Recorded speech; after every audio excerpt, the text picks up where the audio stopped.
Alright, hello everyone. Welcome back to Chill Team. This is just going to be a quick video before I go on a slight hiatus here because I have some travel stuff I have to do. And I just want to ask, why am I even doing these NPO Skirmish Battle Reports in the first place, right?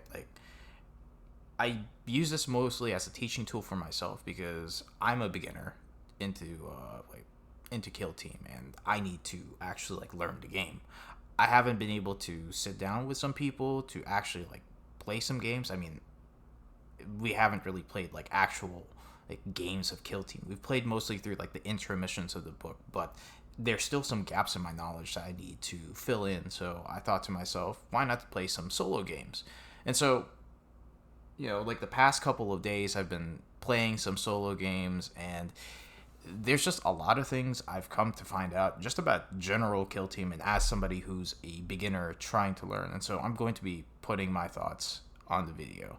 But why am I even touting the idea of going for NPO Skirmish Battle Reports? Well, I think that if you remove all the fluff and everything, playing with NPOs really just helps you learn the game the fastest, at least learning the game flow, because everything else that you find on your kill teams compared to NPOs is just additive stuff. At the very end of the day, you still need to learn just the basic general flow of the game, what happens when you do this, and so on and so forth. Now, again, one of the conclusions I've come up with while I was trying to do my first NPO Skirmish Battle Report is that Kill Team is just not an easy game to learn or run, alone or with people. Way easier with people, but if you're doing this alone for most part, you're gonna have a bad time, or you're gonna have a hard time. The first one is there's a lot of rules. Now,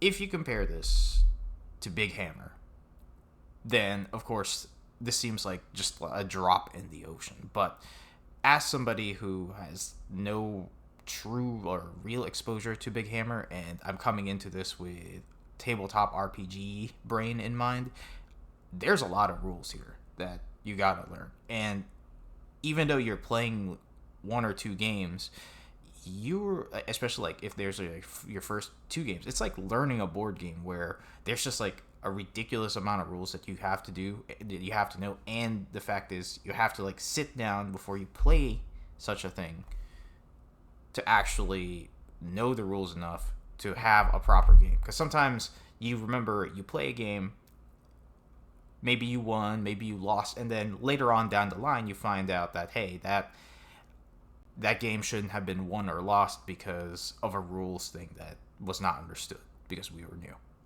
So that's one thing I've learned, was that even though I poured over the books or a lot of things online, there's just a lot of rules to learn, and it's just been it's been fun to learn them, but it has been a bit of a grind to try to fully understand the rules. I still don't think I've fully understood the rules, but hopefully I'm getting there, and hopefully the NPO Skirmish Battle Reports I'm going to be putting out, it's going to have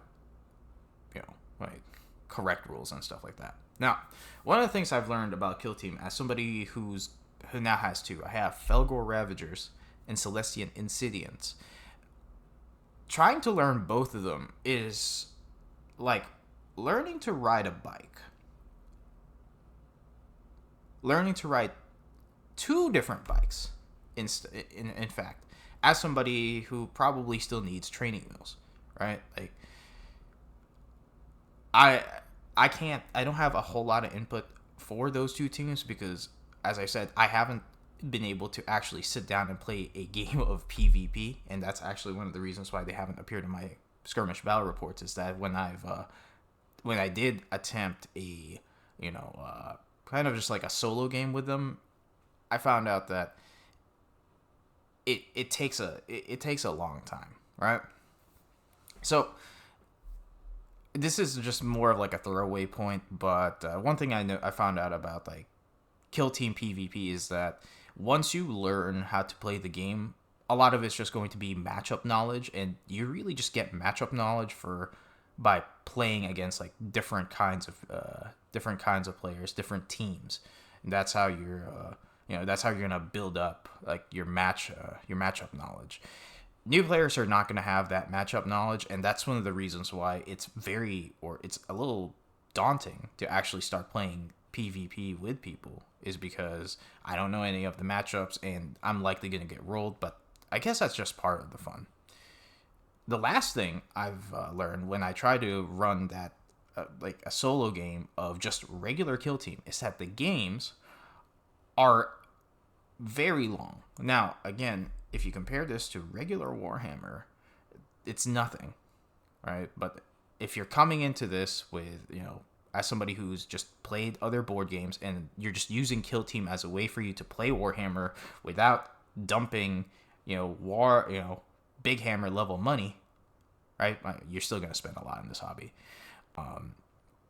The games themselves, especially when you're new and you're trying to figure out the rules, the games take very, very long. Like I would say it would take a whole afternoon until the evening for just one single game. And I think for some people, that's perfectly fine.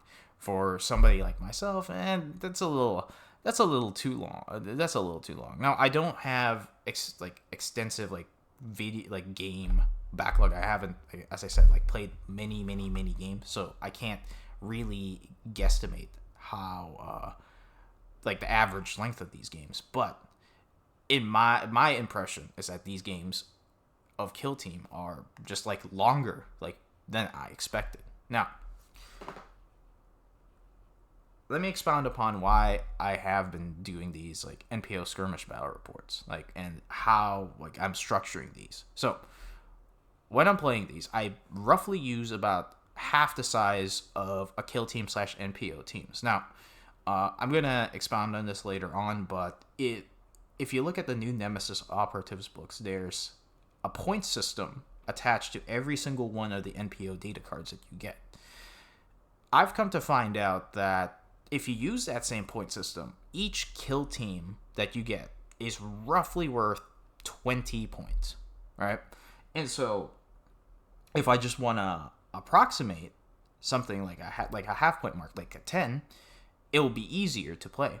I also get away with using a smaller map like this one right here, and it's much easier for me to do my online setup and everything. But using half the size of a kill team or NPO team and using a smaller map, very easy to set up and understand. The big thing is also just these NPO cards. Now, let me show you some of these NPO cards. All the information is stored. That's just a Necron Warrior right here. All the information is stored in one card, right?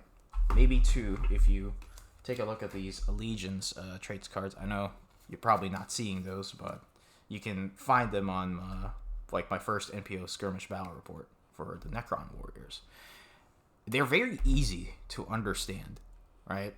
And the best part, I think, when I'm trying to use these guys is that they're not the same full price of a kill team, but since these are just generic enemies, you can sort of use them and cook them up for different